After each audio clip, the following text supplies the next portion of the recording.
Manhã na Rio. Entrevista. De acordo com a Sociedade Brasileira de Alimentação e Nutrição, mais de 41% dos brasileiros bebem menos água do que deveriam. Bom, e agora para falar mais sobre este tema importante, vou conversar com a nutricionista, a doutora Luciana Novaes. Doutora Luciana, muito bom dia, seja bem-vinda à Rádio Rio de Janeiro, ao programa Manhã na Rio, tudo bem com a senhora? Bom dia, Cláudio, tudo bem? Um bom dia a todos os ouvintes da rádio. Doutora, a Rádio Rio de Janeiro agradece pela senhora, a partir de agora, compartilhar com todos nós aí os seus conhecimentos. Doutora Luciana, na sua visão, qual seria a explicação para que os brasileiros estejam bebendo menos água do que o ideal e qual seria este ideal? O que dá para se perceber, até na prática do dia a dia, no atendimento, do próprio consultório, eu percebo que as pessoas bebem muito pouca água achando que estão bebendo o suficiente. Por que isso acontece? Porque as pessoas esperam ter sede para beber água. Na realidade, quando eu sinto sede, já é o meu primeiro nível de desidratação. Significa que o meu corpo está sem água. E aí o meu corpo já começa a sinalizar a necessidade. Então o normal seria eu não esperar esse momento. Eu beber água como uma coisa regular. Beber porque eu sei que eu tenho que beber, não porque eu estou naquele momento com sede. E a quantidade de água que hoje as pessoas acabam consumindo, na grande maioria das vezes não chega a 1 litro de água, que é muito pouco. Seria o mínimo para uma pessoa, por exemplo, de 50 quilos. Sim, então a média do brasileiro acima de 80, 90 quilos seriam quantos litros de água por dia? Seria por volta de 2 litros, daí para cima. Isso é a quantidade mínima. Todos os cálculos que a gente faz é em cima exatamente a partir do mínimo, porque conforme a minha atividade do dia a dia, pode ser que eu necessite de mais água, mas o mínimo seria isso. Bom, isso aí se tratando de inverno, e no verão essa quantidade, eu acho até que ela aumenta um pouquinho, né? Porque a necessidade da água, as pessoas tendem a sentir mais sede, ou não, doutora? Isso, o que acontece? Essa quantidade de água, ela é o mínimo, então ela vai ter que ser utilizada tanto no verão quanto no inverno. O que acontece é que no verão a gente precisa realmente de mais água. Por quê? Porque a gente perde mais água. No verão a gente vai acabar suando mais, então o meu corpo elimina mais água e com isso eu preciso beber uma quantidade maior de água. O erro é a pessoa achar que no inverno ela não precisa beber ou precisa beber muito menos. Na realidade é o contrário, eu tenho que beber bastante água em verão e inverno, e no verão eu bebo mais do que aquilo que eu já estou acostumada a beber. Muito bem. Existem sinais que o corpo emite quando a pessoa bebe pouco líquido? Existe sim. Um dos sinais mais comuns é a pessoa começar a sentir dor de cabeça. Quando a pessoa começa a ter a desidratação, ela já começa com a sensação de sede. Isso já mostra que o meu corpo está precisando de água. Se mesmo assim eu demoro, um dos sinais mais comuns é a pessoa começar a ter dor de cabeça. Então, aquela dor de cabeça constante, que todo dia a pessoa sente, fala, eu sempre tenho que estar tomando algum comprimido, alguma coisa para aliviar a dor de cabeça, eu sinto dor de cabeça todo dia, boa parte das vezes é falta de água. Muito bem. Doutora, tem pessoas que não gostam de água, isso é público e notório, né? E essas pessoas, elas compensam tomando refrigerantes, sucos. O efeito é o mesmo, doutora?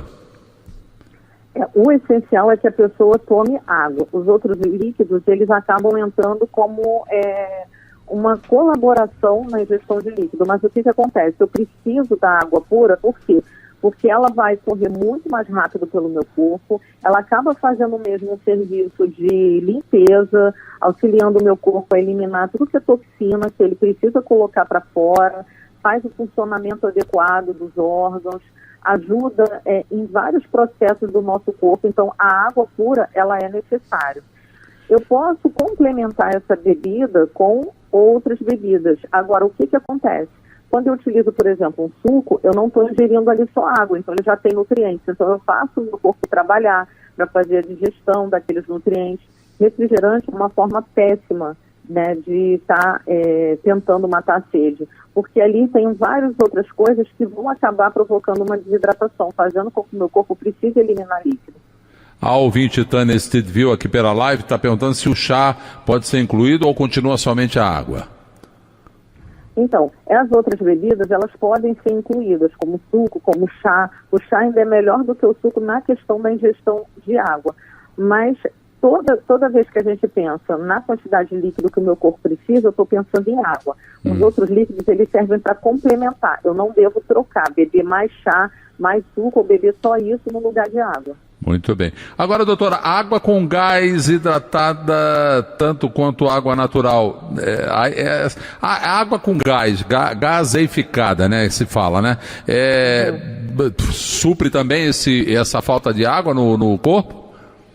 Não é o mais adequado, vai suprir, mas o que acontece? O gás, ele tem a capacidade de fazer com que eu perca alguns nutrientes.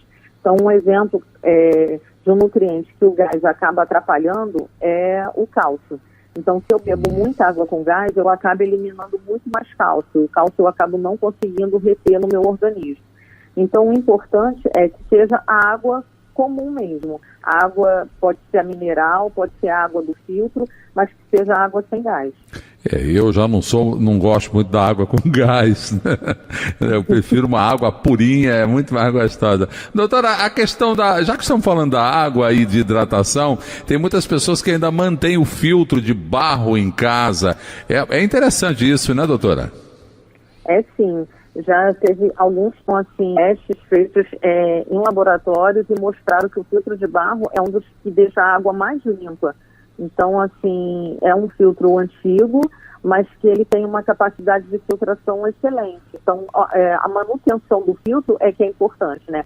A limpeza da vela, mas ele funciona de forma muito prática e muito adequada para fazer a limpeza das impurezas da água. Muito bem. A senhora teria alguma dica para quem não queira esquecer de tomar água?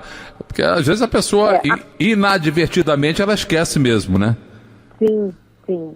É importante a pessoa colocar isso como um hábito. Para criar um hábito, eu preciso realmente estar fazendo todo dia. No início, a gente tem a sensação de que está fazendo por obrigação, mas de tanto eu fazer todo dia, aquilo vira o meu normal. Seria como escovar o dente, como tomar um banho. Então, para quem tem essa dificuldade de lembrar, uma dica boa é a pessoa pôr no celular, por exemplo, horários, para despertar. Aí escreve lá água. E aí, quando lembrar daquele horário, beber. Eu não preciso beber grande quantidade de uma vez só. O importante é o beber ao longo do dia. E as pessoas precisam ter muita atenção com crianças e idosos. Esses são os grupos mais vulneráveis a entrar em desidratação. Criança pela quantidade de água que ela precisa e o idoso realmente por esquecer e também já está num processo de desidratação muito grande, o organismo já não funciona mais do mesmo modo e aí se deixar a pessoa passa o dia inteiro sem beber água. Então são grupos que quem estiver cuidando, quem estiver junto, tem que lembrar de estar oferecendo água. Muito bem. Queríamos agradecer a doutora Luciana Novaes, nutricionista. A senhora quer compartilhar também um telefone ou um site? Por favor, fique à vontade, doutora Luciana. As pessoas podem encontrar mais matérias falando sobre alimentação, sobre essa questão da água, sobre outras informações da alimentação no dia a dia, na minha página, que é luciananovais.com, ou nas redes sociais no @lunovaisnutri. Tá bom, doutora. Bom dia. Muito obrigado pelas dicas valorosas aqui no Manhã na Rio, tá certo? Eu que agradeço a oportunidade, Cláudio. Um grande abraço a vocês. Obrigado.